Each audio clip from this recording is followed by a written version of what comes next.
परेशान करके रख दिली बड़ी।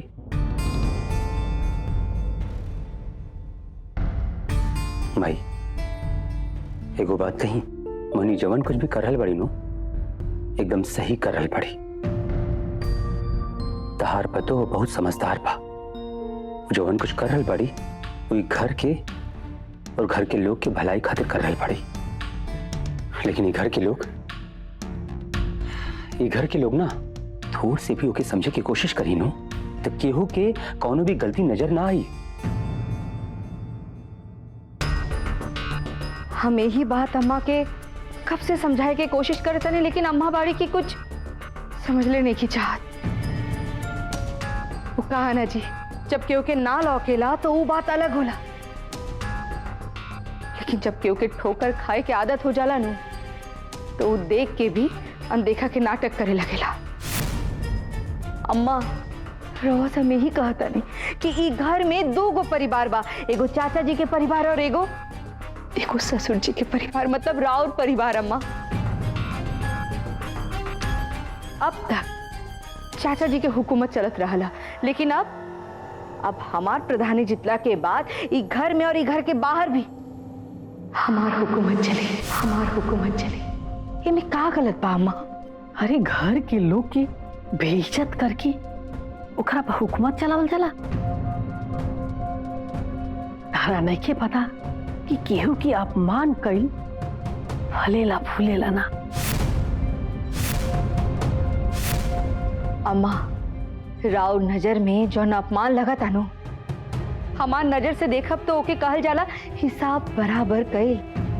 अब तो गांव वालन भी देख के सोच के खुश हो जाइए अम्मा कि राउर परिवार अपन हक खातिर लड़के अपन जीत से कितना खुश बाड़न लो। अम्मा रवा के तो खुश होके के चाहिए। ससुर जी के नाम उनकर देहांत के साथ ही खत्म हो गया, लेकिन अब सब लोग उनकर बारे में चर्चा करता, उनकर बारे में बात करता। हाँ अम्मा देखिए अम्मा, हम जानत है कि चाचा जी हमेशा परिवार के बारे में सोचले बाड़न, लेकिन पहले आपन परिवार के बारे में। हमो परिवार के बारे में सोचब, लेकिन अम्मा आपन परिवार मतलब अम्मा राउर परिवार के बारे में। एगो बात बताइए अम्मा, चाचा जी के सत्ता तो अब खत्म बा, पूरी तरह से खत्म बा।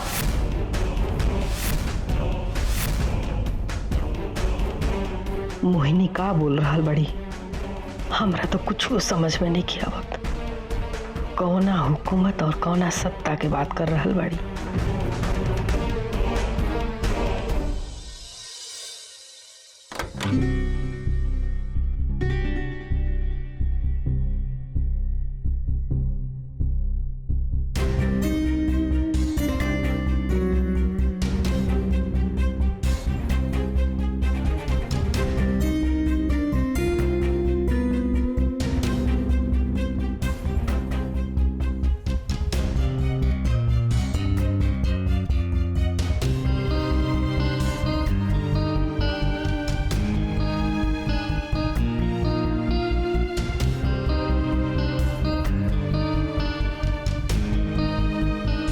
कुछ और बाकी रही बाहर तो लेके आ जाइए। ठीक बा? सब आ गए।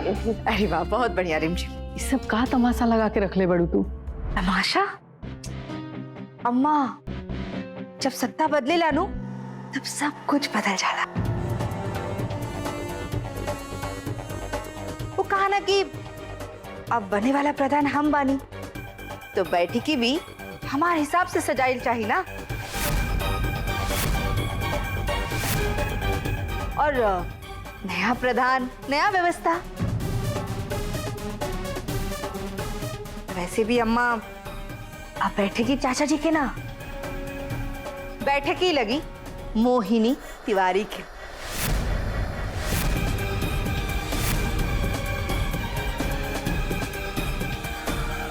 रवा तो बस आशीर्वाद भी। खुश रहा खुश रहा। देखा मोहिनी, हम तारा से फिर कह दानी, ये सब छोड़ दा। अरे बबुआ जी, ये सब जहां सुन लेनी देख लेनी ना, तब फिर से घर में हंगामा खड़ा हो जाई। सुन लेहनी ना पहुंची, सुन लेहनी ना पहुंची, सुन लेहनी ना पहुंची, सुन लेहनी ना, बल्कि सुन गोइनी और आ भी गोइनी।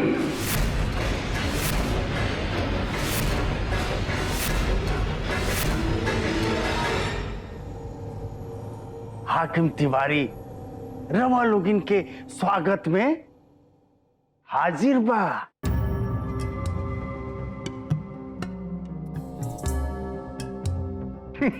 वाह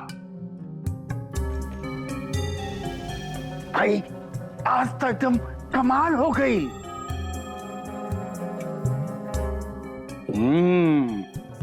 एजा तो होखे वाली खाली नौकी प्रधान ना, छोटकी दुल्हन के साथे साथे उनकर जितना भी सदस्य बा वो आज ही जा हाजिर बाड़ी।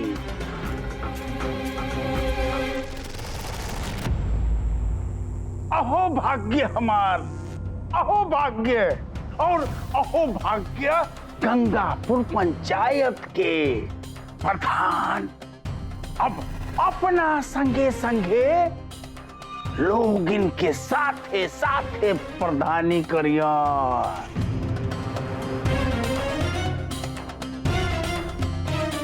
अरे भाई, अब प्रधान के निजी सहायक के संगे संगे और लोग भी यहन काम करे। तब तो पैसे खातिर जगह तो चाहिए ना भाई।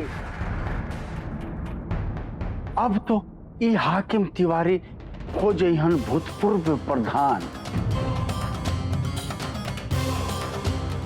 तो अब ई बुढ़ऊ के संगे का जरूरत बा बैठकी सजावला के? ना भाई ना, अब हमरा सोफा साफा के का काम बा बताब। अब का सोच रहा बारू तू लोग?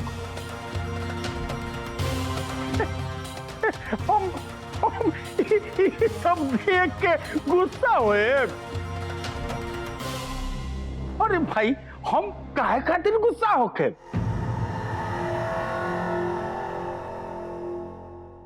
आई देखा लो,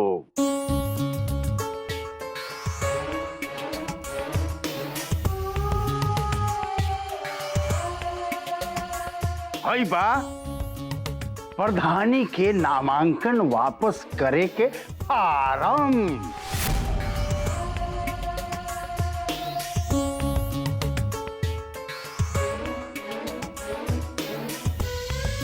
आई देखो, देख लो तू लोग, सब लोग इन देख लो, पढ़ल लिखल बड़ा लोग देखो। अब आज वीडियो साहब के सामने ए पर नाम डलवाई कन्या के नामांकन वापस लेवे के खातिर।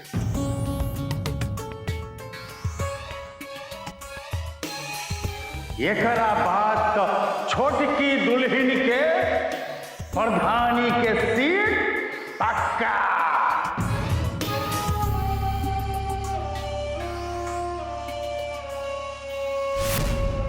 एक बात बताओ लोग, बताओ तू लोग भी कि बाहर बैठकी में तब भाई छोटकी दुल्हन के सिंहासन लागे के चाहिए कि ना?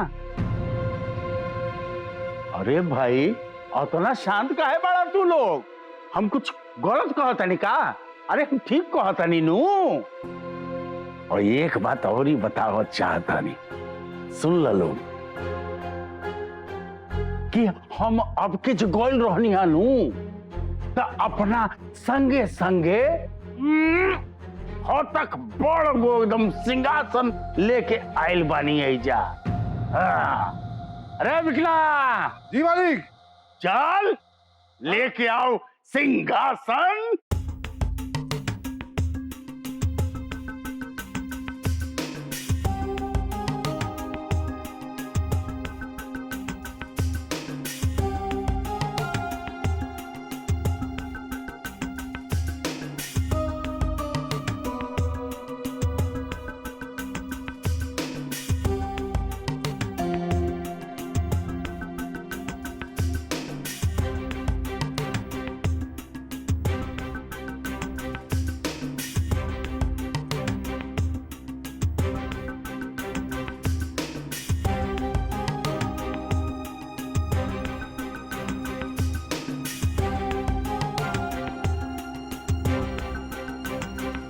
देख ल लोग, हई प्रधानी के सिंहासन बा, कैसा लागल? अरे बतावा लोग, हैं? देख लो ना, कूड़ मगज एजा लागी सिंहासन, हैं? अरे भाई, प्रधानी के सिंहासन बाहर बैठका में लगाओ। ठीक बा मालिक। ओहिजे ओकरा के खूब बढ़िया से सजाओ धजाओ, नौका प्रधान बैठिए ओकरा पर। चलो भाई, तू लोग भी सब हमारा संगे संगे चलो बाहर बैठका में, चल।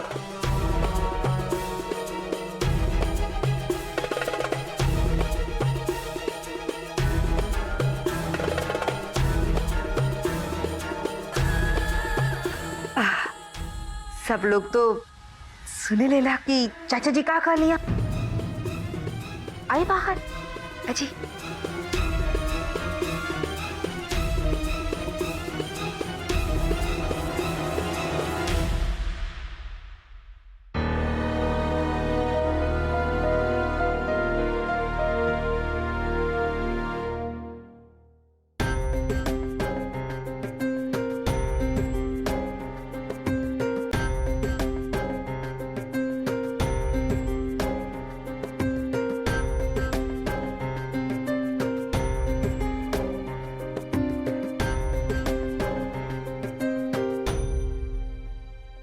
जगत, छुटकी दुल्हन से बोल ए पर बैठे।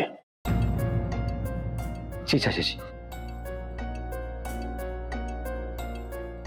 अरे भाई, अब तो उनका अधिकार बनत बा। एजा हाकिम तिवारी के थोड़े बैठे के बा।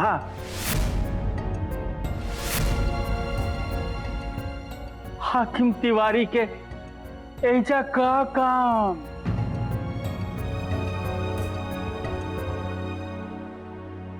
भले और नाता बाबूजी कुर्सी से जरूर टूट गई बा, लेकिन घर के, परिवार के, गंगापुर पंचायत के, एजा के जनता के, हमरा के, सबका के जरूरत बा।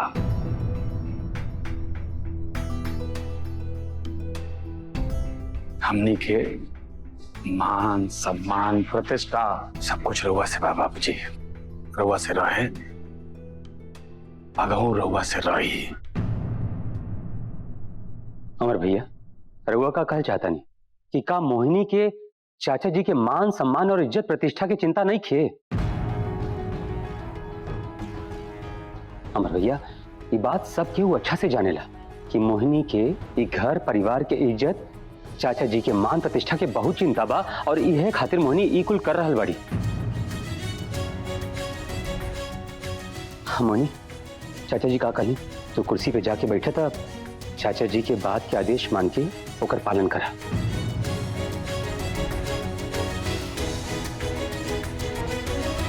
जा कुर्सी पे बैठा। हाँ, काली नू जा।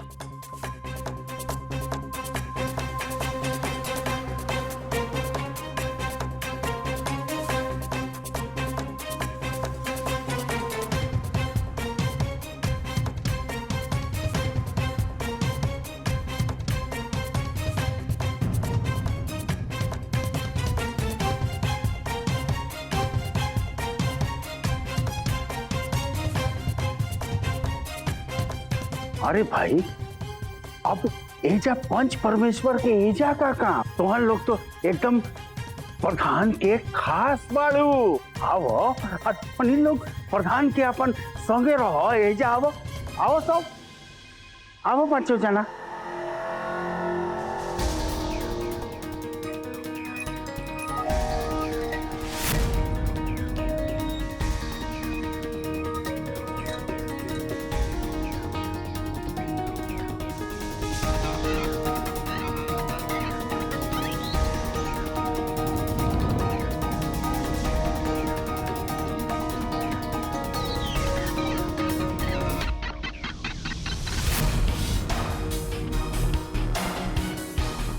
मोहिनी, हम एको काम करता नहीं, पोस्टर खातिर तोहार कुछ फोटो ले लेता नहीं।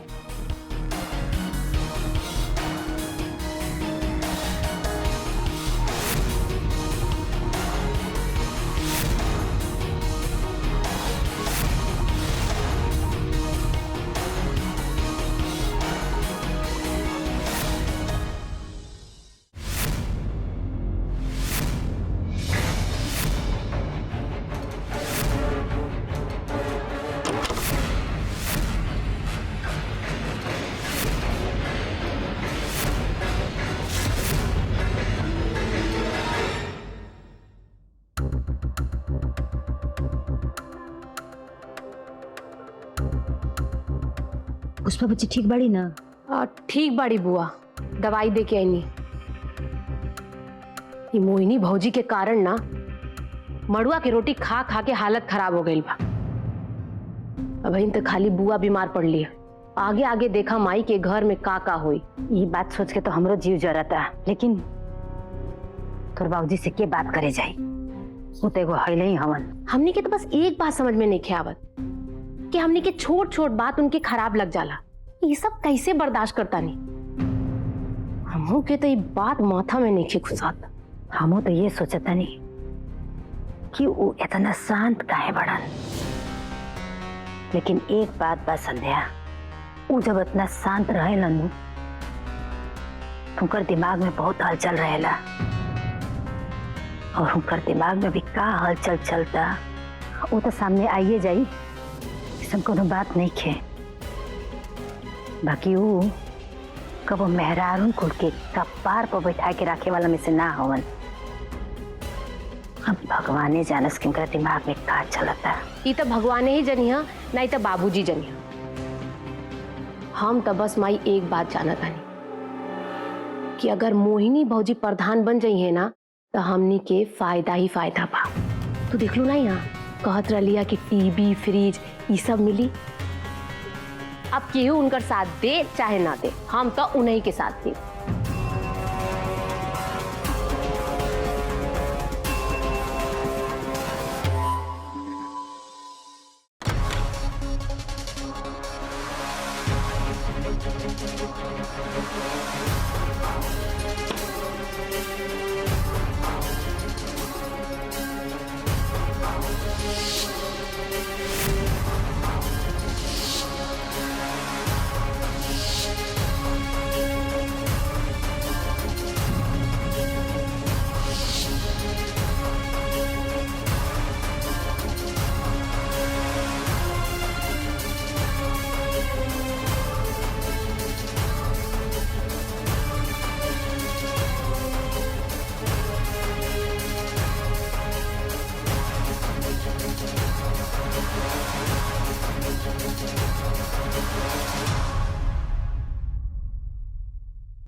का भइल? रउआ काहे इतना नाराज बानी? ना, नाराज नहीं हम, दुखी बानी। जान तो रुका है कि आज तक हम अपना बाबूजी के इतना कमजोर, इतना निरीह देखले नहीं की। हमारा इतना उम्र हो गई लेकिन हम अपने बाबूजी के चेहरा पे इतना हताशा नहीं के देखनी। ऐसा लगा था कि उनका अंदर सब कुछ टूट गई बा। उनका जज्बा, उनका पावर, उनका ताकत, सब कुछ खत्म हो गई बहू। छोटकी दुल्हन के सामने बाबूजी के ऐसे देख के हमरा के बहुत बुरा लागत बा, लेकिन ये तरीका आया। हमरा तो लगा था कि ये तरी अगर